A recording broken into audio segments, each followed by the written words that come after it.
Shubho and Tina YouTube চ্যানেলে আরও একটা নতুন এপিসোডে আপনাদের সবাইকে স্বাগত। আমরা আজ আপনাদেরকে একদিনের ছুটিতে কিভাবে কামারপুকুর জয়রামবাটি ঘুরে আসবেন সে সম্পর্কে বিস্তারিত জানাবো। আমরা আজ বেরিয়ে পড়েছি রামকৃষ্ণদেব ও মা সারদা দেবীর জন্মস্থান দেখতে। আর আমরা এখন হাওড়া স্টেশনে। আর আমরা যাব কামারপুকুরের সবচেয়ে কাছের স্টেশন গোঘাটে। আর এই গোঘাট যাওয়ার লোকাল ট্রেন হাওড়া থেকে প্রতিদিন সকাল 7:25 ছাড়ে। হাওড়া থেকে গোঘাট পৌঁছাতে মোটামুটি 3 ঘন্টা মতো সময় লাগে। ট্রেনের মধ্যে বসে প্রাকৃতিক দৃশ্য দেখতে দেখতে আমরা এখন সুন্দরভাবে পৌঁছে গেলাম গোঘাট স্টেশনে। এখন গোঘাট স্টেশন থেকে বেরিয়ে টোটো উদ্দেশ্যে যাচ্ছি। আপনারাও গোঘাট স্টেশন থেকে বেরিয়ে টোটো বা অটো পেয়ে যাবেন জয়রামবাটি কামারপুকুর যাওয়ার জন্য। জয়রামবাটির ভাড়া হচ্ছে মাথা পিছু প্রতিজন 30 টাকা। আপনারা চাইলে বুক করেও যেতে পারেন। যদি আপনারা বুক করে জয়রামবাটি কামারপুকুর রামকৃষ্ণদেবের পৈতৃক বাড়ি একসঙ্গে ঘুরতে চান তাহলে টোটো চালকের নাম্বার আমি ডেসক্রিপশন বক্সে দিয়ে দেব, আপনারা যোগাযোগ করে নিতে পারেন। সর্বমোট যে 18 থেকে 20টা টুরিস্ট স্পট আছে সবগুলো ঘুরতে আপনাদের খরচ পড়বে 600 থেকে 700 টাকার মতো 5 জনের। আমরা এখন গ্রামের মেঠো পথ ধরে চলেছি জয়রামবাটির দিকে। দেখতে দেখতে আমরা পৌঁছে গেছি জয়রামবাটিতে। আমরা এখন জয়রামবাটির মাতৃ মন্দিরের সামনে। ভিতরে ছবি তোলার অনুমতি নেই, তবুও অনুমতি নিয়ে যতটা পারি আপনাদের সামনে তুলে ধরব। তো চলুন দেখে নেওয়া যাক। আপনারা এখন যে মাতৃ মন্দিরটা দেখছেন এখানেই মা সারদা দেবীর জন্ম হয়েছিল। কুঁড়ে ঘরের আদলে যে মন্দিরগুলো দেখছেন জন্মের পর থেকে বিয়ে পর্যন্ত এখানেই সময় কেটেছে মা সারদা দেবী।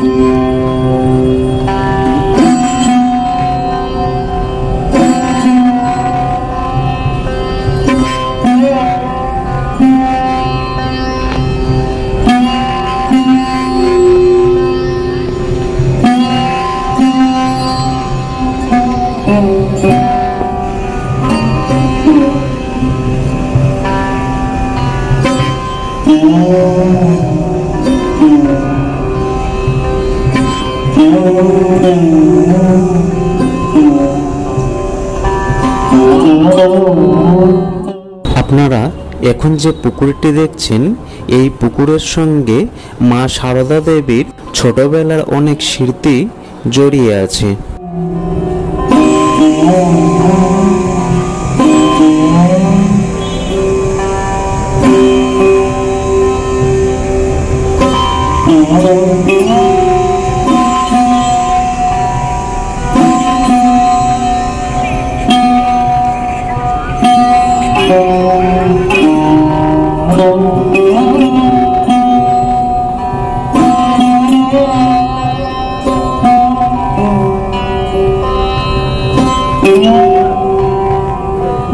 এখন আমরা চলে এসেছি পাইনদের বাড়ি। এই বাড়িতেই এখনো থাকেন পাইনদের বংশধরেরা। এই পাইন বাড়ির উঠোনের ঠিক ডান দিকে একটু ভিতরে এই জায়গাতেই রামকৃষ্ণদেব শিব সেজে অভিনয় করার সময় জ্ঞান হারিয়ে ফেলেছিলেন। এখন এই জায়গাতে শ্রী রামকৃষ্ণ নাট্য স্মৃতিমঞ্চ করে রাখা হয়েছে। আমরা এখন চলে এসেছি জমিদার লাহাবাবুদের পাড়ায়। সামনেই যে মূর্তিটি দেখছেন এটা ধর্মদাস লাহার মূর্তি, যিনি লাহাবাবু নামে পরিচিত।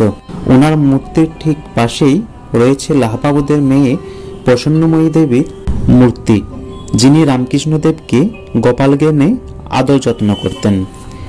লাহাবাবুর মূর্তির ঠিক পাশেই রয়েছে অষ্টাদশ শতাব্দীতে লাহাবাবুদের তৈরি করা বিষ্ণু মন্দির। 3টে খিলানে তৈরি মন্দিরটি দেখতে বেশ সুন্দর। এই মন্দিরের গায়ে টেরাকোটার কাজ এখনো আপনাদের নজর কাড়বে। এই মন্দিরের মাটির নিচে একটি ঘর আছে। প্রচলিত আছে বর্গীরা আক্রমণ করলে জমিদার পরিবার ওই ঘরেই লুকিয়ে থাকতেন। মন্দিরের পাশেই পুতুল দিয়ে সাজানো রামকৃষ্ণদেবের জীবনের কিছু অংশ ফুটিয়ে তোলা হয়েছে। তো চলুন দেখে নেওয়া যাক। যেমন দেড়গ্রাম থেকে রামকৃষ্ণদেবের বাবা ক্ষুদিরাম চট্টোপাধ্যায়ের কামারপুকুর আগমন, রামকৃষ্ণদেবের জন্ম, রামকৃষ্ণদেবের সাধু সেবা, রামকৃষ্ণদেবের ও মা সারদা দেবীর বিবাহ, লাহাবাবুদের গয়না ফেরত, উপনয়ন হওয়া ইত্যাদি।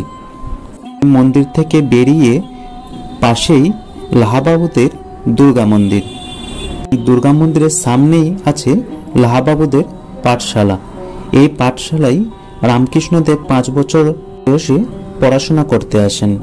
পাঠশালায় এসে ঠাকুর দেবতার চিন্তায় মগ্ন হয়ে ধ্যানমগ্ন হয়ে পড়তেন। এই পাঠশালার খড়ের ছাউনি থাকলেও এখন সেটি টিনের করে দেওয়া হয়েছে।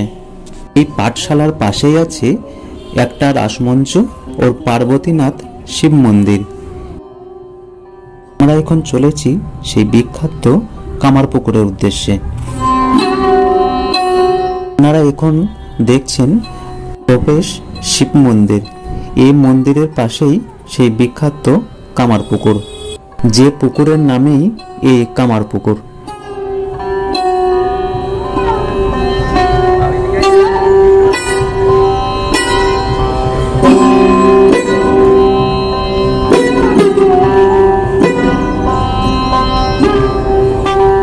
এখন দেখছেন রামকৃষ্ণদেবের ধাইমা ধনী কামারিনীর বাড়ি। ধনী কামারিনী চন্দ্রামণি দেবীকে খুব কাছের মানুষ, আর রামকৃষ্ণদেবকে ভিক্ষামা ও জন্ম থেকেই সন্তান স্নেহে লালন পালন করতেন তিনি। আপনারা এখন সামনে যে বাড়িটি দেখছেন, এটি হচ্ছে চিন্নু শাঁখারির বাড়ি, যার কাছ থেকে মা সারদা দেবী শাঁখা পড়তেন।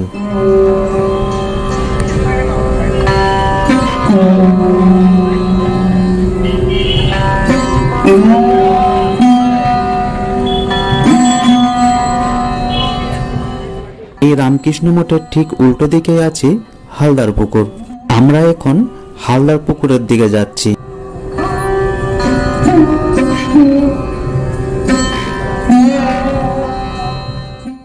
রামকৃষ্ণদেব বন্ধুদের সাথে এই পুকুরেই সাঁতার কাটতেন। রামকৃষ্ণদেবের অনেক ঘটনার সাক্ষী এই পুকুর। আমরা এখন চলেছি রামকৃষ্ণদেবের পৈতৃক বাড়ি দেড়গ্রামের উদ্দেশ্যে।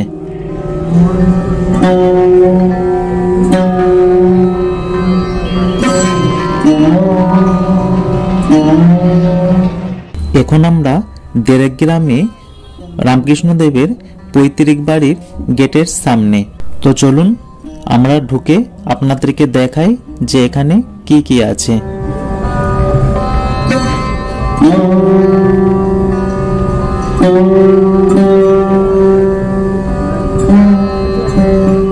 সামনে আপনারা দেখতে পাচ্ছেন একটা সুন্দর মন্দির।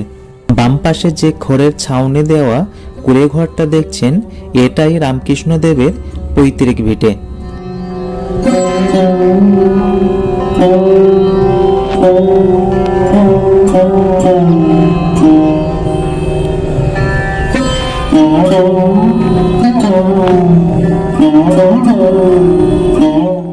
চলুন বাড়িটা দেখে নেওয়া যাক। এই ঘরে থাকার সময় এই অঞ্চলের জমিদার রামকৃষ্ণদেবের বাবা ক্ষুদিরাম চট্টোপাধ্যায়কে একটা মিথ্যা মামলার সাক্ষী দিতে বলেছিলেন, কিন্তু তিনি রাজি না হওয়ায় গ্রাম ছেড়ে যেতে বলা হয়েছিল।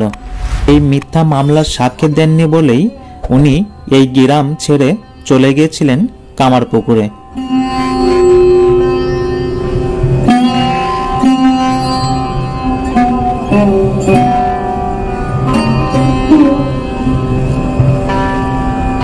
এগুলোর পাশাপাশিও এখানে আশ্রম তৈরি করা হয়েছে, যেখানে থাকার সুন্দর সুবন্দোবস্ত আছে। আপনারা চাইলে অল্প টাকার বিনিময়েও থাকতে পারেন।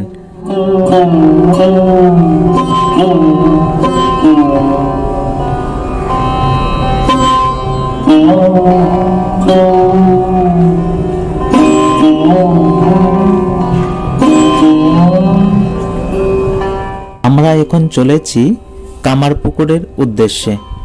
আমরা পৌঁছে গেছি কামারপুকুরে। আমরা এখন রামকৃষ্ণ মিশনের গেটের সামনে। 1951 সালে রামকৃষ্ণ মঠের সন্ন্যাসী ও সদস্যরা এই মঠটি প্রতিষ্ঠা করেন।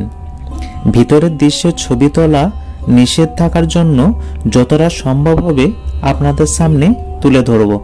তো চলুন দেখে নেওয়া যাক। সামনে যে সুন্দর কুঁড়েঘরগুলো দেখছেন, এখানেই রামকৃষ্ণদেবের জন্ম হয়েছিল। এই মাটির ঘরগুলোতেই রামকৃষ্ণদেবের ছেলেবেলা ও কামারপুকুরে থাকার দিনগুলো কেটেছে। কামারপুকুরের জমিদার লাহাবাবুর দান করা প্রায় 1 কাঠা জমির ওপরেই রামকৃষ্ণদেবের বাবা ক্ষুদিরাম চট্টোপাধ্যায় এভাবেই কুঁড়েঘর তৈরি করেছেন। এই ঘরগুলো দেখে মনে হচ্ছে যেন সেই সময়ের কুঁড়েঘরগুলো দেখছি। এই ঘরগুলোর পাশে যে আম গাছটা দেখছেন, এটা রামকৃষ্ণদেব নিজের হাতেই লাগিয়েছিলেন। এই ঘরগুলোর ঠিক পেছন দিকেই রামকৃষ্ণদেবের বাবা ক্ষুদিরাম চট্টোপাধ্যায় এই মন্দির প্রতিষ্ঠা করেছিলেন এবং তাদের কুলদেবতা রঘুনাথকে এখানেই প্রতিষ্ঠা করেন। আর এইখান থেকেই জ্যোতি বেরিয়ে এসে চন্দ্রামণি দেবীর শরীরে প্রবেশ করে গর্ভসঞ্চার হয়েছিল 1836 খ্রিস্টাব্দে 17 ফেব্রুয়ারি। আর এইখান থেকেই জ্যোতি বেরিয়ে এসে চন্দ্রামণি দেবীর শরীরে প্রবেশ করে গর্ভসঞ্চার হয়ে 1836 খ্রিস্টাব্দে 17 ফেব্রুয়ারি রামকৃষ্ণদেবের জন্ম হয়। পরবর্তীকালে 1951 সালে রামকৃষ্ণদেবের জন্মভিটেতেই এই মন্দির প্রতিষ্ঠা করা হয়। এই কামারপুকুরের কোনায় কোনায় ছড়িয়ে আছে রামকৃষ্ণদেবের স্মৃতিবিজড়িত জায়গাগুলো।